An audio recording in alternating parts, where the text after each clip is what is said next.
வேலி என்ற சிறுகதை அடுத்த வீட்டில் வாழும் ஒரு பெண்ணின் மனக்குமுறலை, உணர்வுகளை அழுத்தமாக வெளிப்படுத்துகிறது. இக்கதையின் மூலம் குடும்ப சிக்கல்களையும் அவற்றிற்கான அடிப்படை காரணங்களையும் படைப்பாளரின் சிந்தனையும் அறிய முடிகிறது. இன்றைக்கேனும் கட்டாயம் கேட்பார்கள் என்ற சபலத்துடன் வீட்டு படியேறினாள் மாலதி.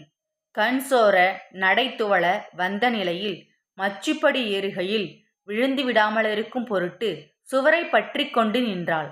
அப்பொழுது மங்களத்தம்மாளும் அவள் கணவனை பெற்றவளும் கூடத்தில் பேசிக் கொண்டிருப்பது கேட்டது.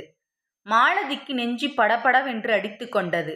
பக்கத்து வீட்டு மங்களத்தம்மாள் நெருப்பு குச்சியை கிழித்து தீப்பற்ற வைத்தாள். அந்த தீயும் பற்றி கொண்டு எரிந்ததை அவர்கள் பேச்சின் மூலம் மாலதியால் அறிய முடிந்தது. மாலதி கோமதி அம்மாளின் மகளை காதல் திருமணம் செய்து கொண்டவள். திருமணத்திற்கு பின் அவள் கணவன் ஒரு பயிற்சியின் பொருட்டு வெளிநாடு சென்றிருந்தான். மாலதி மட்டும் மாமியார் வீட்டில் ஒதுக்கப்பட்ட ஒரு தனித்த அறையில் இருந்தாள். அவள் கருவுற்று இருந்தாள். சீமை கடந்து அவன் போறான்னு தெரிந்திருந்தால் இவளை நான் வீட்டுக்கு கொண்டான்னு சொல்லியிருக்க மாட்டேன். அதுவும் அவள் குலம் தெரிந்த பிறகு என் மனம் குறுகுறுத்து உறுத்தது. ஏதோ உத்தியோகம் சாக்குல அவ வெளியே போகட்டும் வரட்டும்னு வச்சிருக்கேன். வீட்டுக்குள்ளே அவளை வச்சுக்கிட்டு உள்ளே தொட்டு ஒத்தாசை செய்ய சொல்ல முடியுமா என்று கோமதி பேசிக்கொண்டே போனாள். அதற்கு மங்களத்தம்மாளும் குளமில்ல சாதி இல்லைன்னு சொன்னாலும் அவங்க தொட்டு நீங்க எடுத்துக்க முடியுமான்னு தீக்குச்சி உரசி போட்டாள். இவன்தான் ஏடா கூடமா கொண்டு வந்துட்டான்னா இருக்கிறவங்களுக்கு நல்ல விதமாக கல்யாணம் ஆக வேண்டாமா? இவ வீட்டுக்கு வந்த பிறகு இந்திரா வீட்டிலிருந்து யாரும் வருவதில்லை. நான் என்ன பண்ணுவேன்? வேலி தாண்ட முடியல, முள்ளிலே சிக்கிக்கிட்டார் போலிருக்கு என்று கோமதி புலம்பினாள். அதற்கு மங்களத்தம்மாள், அது எப்படி தாண்ட முடியும்? ஏதோ நல்லா உடுத்தி சிரிச்சு பேசி வேலைக்கு போனாலும் கூட மண்ணு தானே. மண்ணிலிருந்து பூவையும் கிழங்கையும் எடுத்து கொண்டாலும் மண்ணை பூசிக்கவா முடியும் என்றாள். அதோடு மகன் வர 1 வருஷம் ஆகும். பேறு காலம்னா என்ன செய்வீங்க என்று விசாரித்தாள். அதற்கு கோமதி, ஆஸ்பத்திரி இருக்கிறது, பெத்த பின்னே அவங்க அம்மா அல்லது அக்காவுக்கு சொல்லி அனுப்பினா வந்து பார்த்துட்டு போறாங்க. இவளுக்காக அவர்களுடன் நான் என்ன சம்மந்தி உறவா கொண்டாட முடியும் என்று பெருமூச்சு விட்டாள். கடைக்குட்டி செண்பகம் அண்ணி நிற்பதை பார்த்து அம்மாவிடம் அறிவிக்க அவர்கள் பேச்சை அத்தோடை முடித்து கொண்டனர்.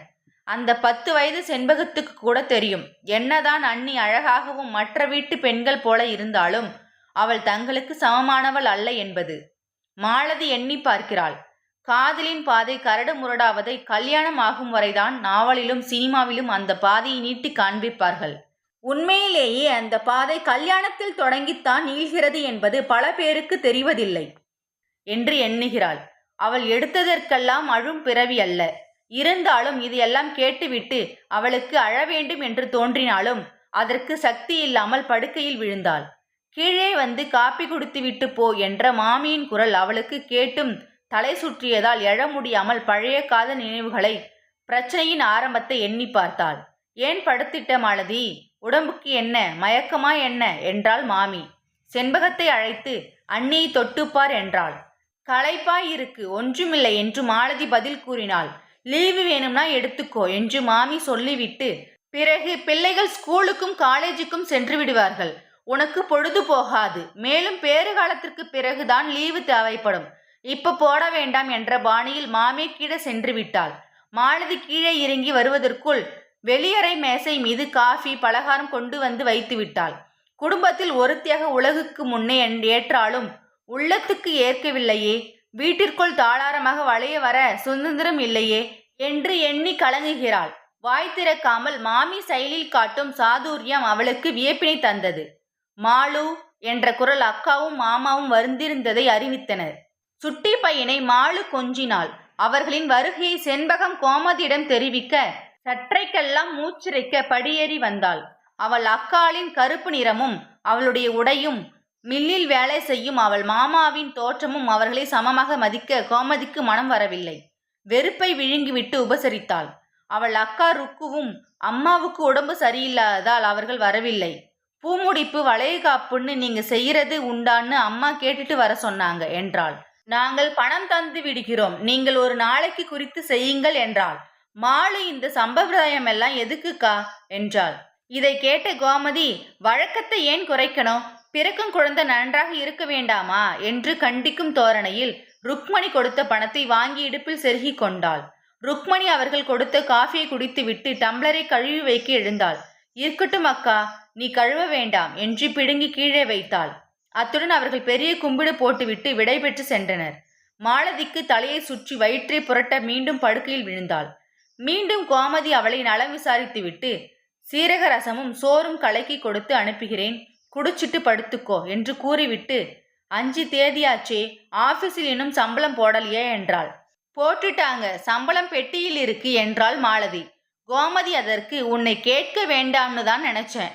நாளைக்கு சனிக்கிழமை, ஒரு பொழுது மோருக்கு கூட பால் இல்லை, எங்கே வச்சிருக்குன்னு சொல்லு என்றாள். மாலதி பெட்டியை திறந்து சேலை கடையில் இருந்த பர்ஸை எடுத்து கொடுத்தாள். எந்திருக்க வேண்டாம், ரசம் சோறு குடிச்சிட்டு வாந்தி வந்தாலும் குத்தமில்ல என்றபடி சென்றாள். மகளை அழைத்து, அவர்கள் காஃபி டம்ளரை கழுவாம வச்சுட்டு போயிட்டாங்க, எடுத்துட்டு போய் கழுவு என்றாள்.